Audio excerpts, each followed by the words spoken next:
Anfang Oktober besuchten wir die norwegische Nationalbibliothek, die Unibibliothek in Oslo und die Deichman-Bibliothek. Wir flogen erst einmal nach Trondheim. Von da aus ging es am nächsten Tag mit dem Zug weiter nach Mo i Rana, wo sich ein Teil der Nationalbibliothek befindet. Ein Ziel der Bibliothek ist die Bewahrung und Verbreitung von norwegischem Kulturgut. Dies erfolgt einerseits durch Digitalisierung, andererseits durch Einlagerung von Werken in den Bergen. Mo i Rana ist eine kleine Stadt am Polarkreis, wo es einen Mann aus dem Meer, Skisprungschanzen und manchmal auch Polarlichter gibt. Und eben das Digitalisierungszentrum. Hier werden Zeitungen und Bücher eingescannt, teilweise mit Buchscannern aus der Schweiz. Und alles, was in Norwegen publiziert wird. Aber auch Fotografien und audiovisuelle Werke wie Radiosendungen und Filme. Dazu braucht es gerade bei den audiovisuellen Werken einen ganzen Maschinenpark, da bestimmte Formate eben nur mit den passenden Geräten abgespielt werden können. Das alles braucht viel Zeit und Geld und erzeugt viel Datenvolumen sowie hohe Erwartungen.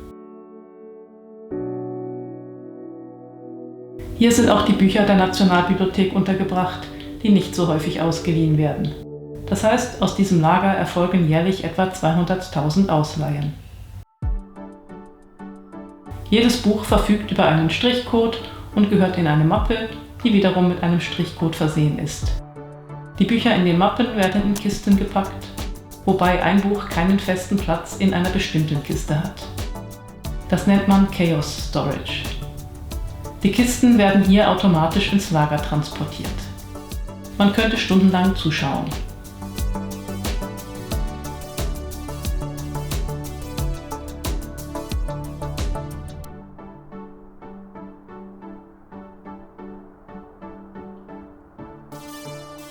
Aber so viel Zeit hatten wir nicht.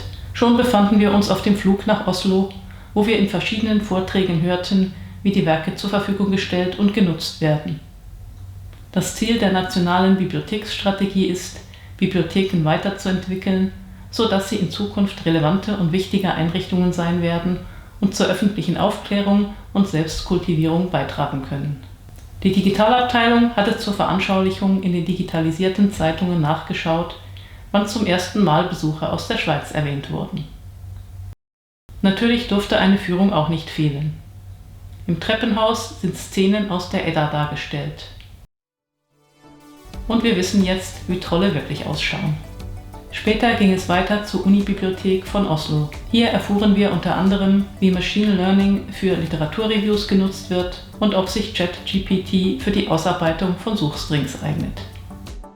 Am nächsten Tag besuchten wir auch noch die Deichman-Bibliothek, eine öffentliche Bibliothek. Die öffentlichen Bibliotheken sprechen ein diverseres Publikum an und bieten mehr als Bücher. Hier kann man zum Beispiel Filme schauen, Videospiele spielen, Handarbeiten, in Makerspaces werken oder in Gruppen arbeiten.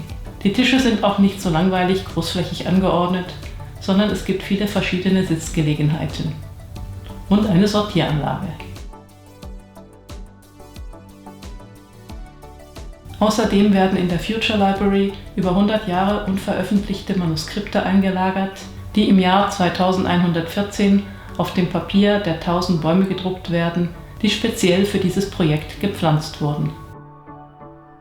Hier endete dann unsere gemeinsame Studienreise und ich besuchte in den folgenden Tagen einige Sehenswürdigkeiten in Oslo.